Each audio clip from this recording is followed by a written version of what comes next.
OTEP à tous, bienvenue sur la chaîne des panafricanistes par essence, par conviction et par excellence. Celle des citoyens kémites par nécessité et obligation de combat. Nous sommes une chaîne qui n'est guidée que par nos ancêtres et rien que par les ancêtres qui appartiennent à l'égrégore du monde noir. Par conséquent, nous ne croyons en aucun Dieu venu de l'étranger. Toutefois, cette vidéo n'est aucunement destinée à inciter à la haine ou à la violence, car nous menons un combat qui est d'abord et avant tout spirituel, intellectuel et démocratique. Ensuite, il est politique, géopolitique et géostratégique. Contre l'impérialisme, le colonialisme, le néocolonialisme et l'endocolonat, qui sont tous qualifiés de crimes contre l'humanité. Nous menons ce combat sur la base du principe fondamental que nous avons hérité de nos ancêtres kémites, qui est celui de la Mahat, c'est-à-dire solidarité, vérité et justice. Vous êtes donc en droit de connaître la vérité, nous avons l'obligation de vous dire la vérité, rien que la vérité, afin que justice soit rendue au continent africain. Et ça, c'est notre modeste contribution dans cette noble lutte en faveur de la souveraineté, la dignité, la solidarité et l'unité africaine. C'est exactement ça que nous appelons le panafricanisme. Bien-aimés frères et sœurs, le Burkina Faso, ce week-end qui vient de se passer, a fait un travail alors formidable. L'armée burkinabé a fait le nettoyage.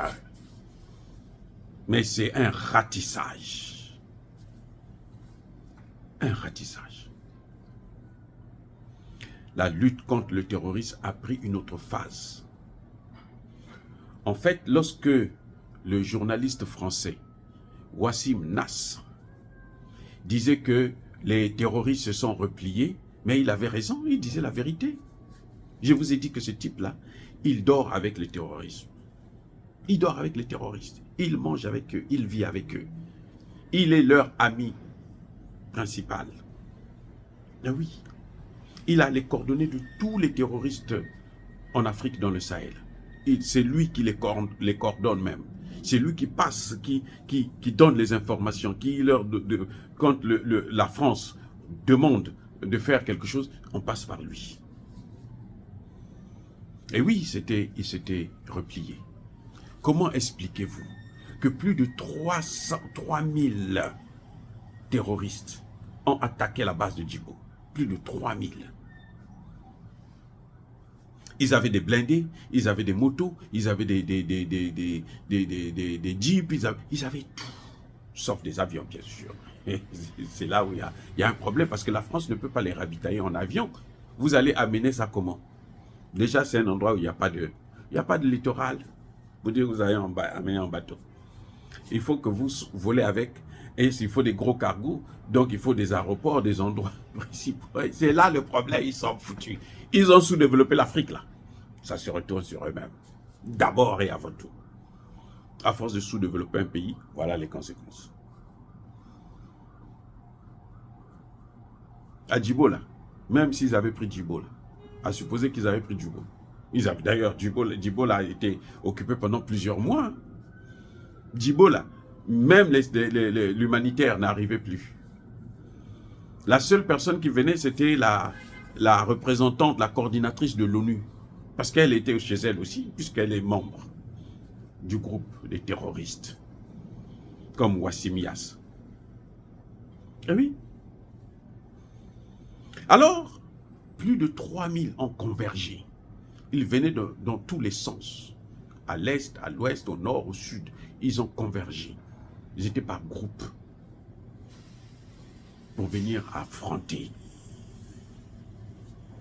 les soldats burkinabés de la base de Djibo, les volontaires.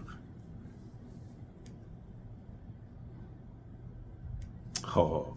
Mais ce qu'ils ont reçu, la leçon qu'ils ont reçue là, c'est du jamais vu. Samedi même, l'armée burkinabé avait tué près d'une dizaine de chefs terroristes, près d'une dizaine. Ils étaient dans une réunion et tout, on les a massacrés. Et là, maintenant, le groupe est venu en masse. On les a calcinés. Je dis bien calcinés. J'ai les images, mais je ne peux pas mettre ça ici et tout. Et puis parce que c'est trop fort. c'est vrai qu'il y a des images qu'on peut vous montrer, mais ça est là sur les réseaux sociaux, mais c'est l'armée burkinabé, la télévision burkinabé a tout présenté. C'est incroyable, les gars.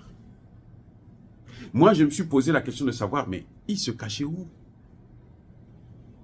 Comment on peut mobiliser 3000, au moins 3000 terroristes? Au moins 3000 terroristes. Leur objectif, c'était prendre la base de Djibo pour faire maintenant leur base arrière. Parce qu'en ce moment, ils n'ont pas de base arrière. Voilà le vrai problème. Ils ont perdu, depuis qu'ils ont perdu Kidal, ils n'ont plus de lieu où dormir. Ils dorment maintenant à la belle étoile. Donc, ils se disaient qu'on va prendre la ville de Djibo. Si on prend la ville de Djibo, on va faire de ça le Kidal 2. Et maintenant, de là, on pourra voir comment on peut soit attaquer le Mali, soit attaquer le Burkina Faso, ou maintenant repartir, rentrer au Niger.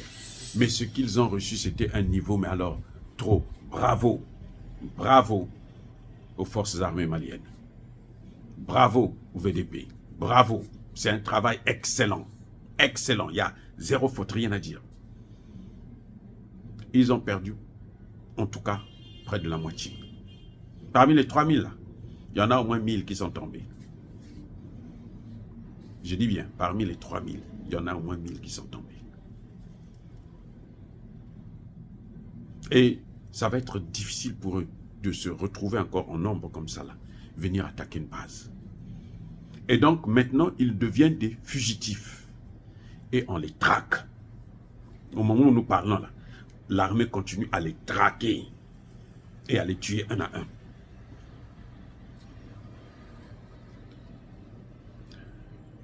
Yassim Nas, là, Wassim Nas, il n'a qu'à partir là-bas. Mais on a besoin de lui là-bas. Il n'a qu'à aller faire le reportage sur place. Puisque lui, il est le grand journaliste, leur ami. Il n'a qu'à partir maintenant, les aider. C'est ça ce qu'ils veulent. Aujourd'hui, ce qu'ils demandent, là, c'est ça. Donc, vous voyez à quel point les Français ont des moyens de nuisance. Certains doivent venir de la Côte d'Ivoire. Il y a de fortes probabilités qu'ils viennent de la Côte d'Ivoire ou du Ghana. C'est pour ça que vous voyez que Emmanuel Macron passe par, convoque tout le temps Alassane Ouattara. Oui, Alassane Ouattara a un problème de quatrième mandat qui se pose. Mais d'abord, les Français, c'est leurs intérêts.